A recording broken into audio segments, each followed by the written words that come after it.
पिछली कहानी जहाँ पर खत्म हुई थी, ये कहानी उसके बाद से ही शुरू होती है और हम देखते हैं कि इंस्पेक्टर चुलबुल पांडे कानपुर के एक लोकल पुलिस स्टेशन के चार्जेस संभालते हैं और उनके साथ उनकी पत्नी रज्जो, भाई मक्खी और उनके पिता प्रजापति पांडे भी उनके साथ आकर रहने लगते हैं। इसके बाद देखा जाता है कि कानपुर में एक एसेसिन, एक गैंगस्टर और पॉलिटिशियन ठाकुर बच्चा सिंह के खिलाफ गवाही देने वाले एक आदमी को मार डालता है और इसके बाद चुलबुल उस एसेसिन को ढूंढकर निकालता है और उसे सबके सामने मार डालता है। और इस केस के बाद पूरे शहर में अफरा तफरी मच जाती है और बच्चा पांडे के ऊपर सब एलिगेशन लगाते हैं और उनकी इमेज पर नेगेटिव इम्प्रेशन पड़ रहा था और सामने ही इलेक्शन था। इसीलिए बच्चा पांडे अपने छोटे भाई गेंडा को कहते हैं कि वो चुलबुल पांडे को जल्द से जल्द उन लोगों के रास्ते से हटा दे और यहाँ तक कि चुलबुल के पिता प्रजापति पांडे को वो लोग किडनैप करते हैं और चुलबुल और उनके पूरे परिवार को मार डालने का उन्हें धमकी देते हैं। लेकिन इस बात से प्रजापति पांडे बिल्कुल भी नहीं डरते और वो चुलबुल को कहते हैं कि वो अपना काम ईमानदारी से करे और अगर उसे कुछ भी हो जाएगा तो वो इस पूरे परिवार को संभाल लेंगे। और ये बात सुनकर चुलबुल अपने पिता पर बहुत ही गर्व महसूस करता है। दूसरी तरफ हम देखते हैं कि बच्चा सिंह का भाई गेंडा एक लोकल लड़की को पसंद करता था और वो लड़की इसके साथ कोई भी रिश्ता नहीं रखना चाहती थी, लेकिन फिर भी गेंडा हमेशा इस लड़की को परेशान किया करता था। यहाँ तक कि इस लड़की के शादी वाले दिन भी वो इस लड़की के मंडप तक पहुँचता है और इसे हैरेस करता है। तभी वहाँ पर चुलबुल पहुँचता है और गेंडा को इस शादी से चले जाने के लिए कहता है, लेकिन वो नहीं मानता और इसके बाद चुलबुल के हाथों गेंडा की भी बड़ी मौत हो जाती है और अपने भाई की मौत से बच्चा सिंह गुस्से से पागल हो जाता है और वो चुलबुल पांडे से अपने भाई की मौत का बदला लेने के लिए तैयार होता है और वो तय करता है कि अगले इलेक्शन से पहले ही वो चुलबुल पांडे को मार गिराएगा। दूसरी तरफ हम देखते हैं कि रज्जू और चुलबुल को पता चलता है कि रज्जू प्रेग्नेंट है और वो दोनों काफी खुश होते हैं। और फिर हम देखते हैं कि चुलबुल को उसके सीनियर ऑफिसर और बहुत सारे कलीग बच्चा सिंह से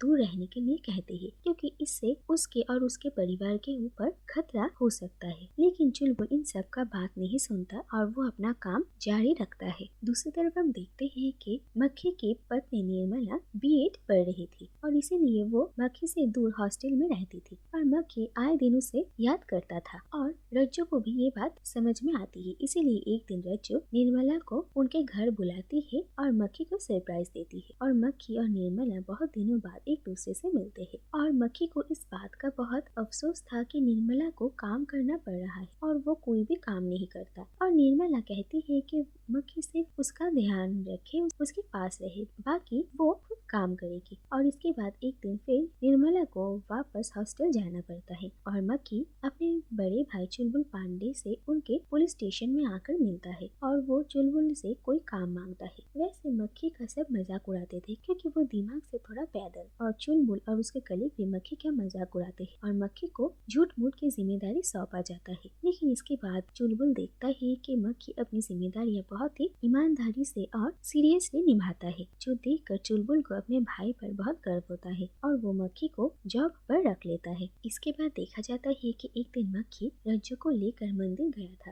और वहाँ पर बच्चा सिंह अपने गुंडों को लेकर पहुँचता और बच्चा सिंह मक्खी के ऊपर गोली चलाता है और वो रज्जू को सीढ़ियों से नीचे फेंक देता है। रज्जू और मक्खी दोनों ही बच जाते हैं, लेकिन ये पता चलता है कि रज्जू का मिसकैरेज हो गया है और ये बात जानकर चुलबुल और रज्जू दोनों ही बहुत ही दुखी हो जाते हैं। और रज्जू चुलबुल को कहती है कि जिस आदमी ने उन लोगों के बच्चे को मारा है, चुलबुल उस आदमी को बिल्कुल न छोड़े और उससे अपने बच्चे की मौत का बदला ले। और इसके बाद चुलबुल बच्चा सिंह को बर्बाद करने का सारा इंतजाम करता है और एक दिन मौका देखकर चुलबुल पांडे अपनी पुलिस फोर्स के साथ बच्चा सिंह के एरिया में पहुंचता है और एक एक करके उसके सारे लोगों को मार दिया जाता है। और चुलबुल बच्चा सिंह को भी मारने वाला था, लेकिन तभी वहाँ पर उसके सीनियर ऑफिसर आ जाते हैं और वो चुलबुल को समझाते हैं कि बच्चा सिंह को उन्हें जिंदा ही पकड़ना पड़ेगा और यही उन लोगों का काम है। लेकिन इसके बाद बच्चा सिंह उन लोगों को कहता है कि वो बहुत जल्द बाहर निकल जाएगा और इसके बाद इन सबको नहीं छोड़ेगा और वो सबको बहुत उल्टा सीधा बातें कहने लगे। और इसके बाद चुलबुल बच्चा सिंह को मार डालता है और उसके लिए ये केस रजिस्टर होता है कि बच्चा सिंह ने पुलिस कस्टडी से भागने की कोशिश किया और इसीलिए उसका एनकाउंटर किया गया और यही पर बच्चा सिंह का केस क्लोज हो जाता है। इसके बाद हम देखते हैं कि कुछ वक्त बीत चुका है और चुलबुल और रज्जू का एक बेटा होता है और पूरे परिवार इस बात से बहुत खुश थे।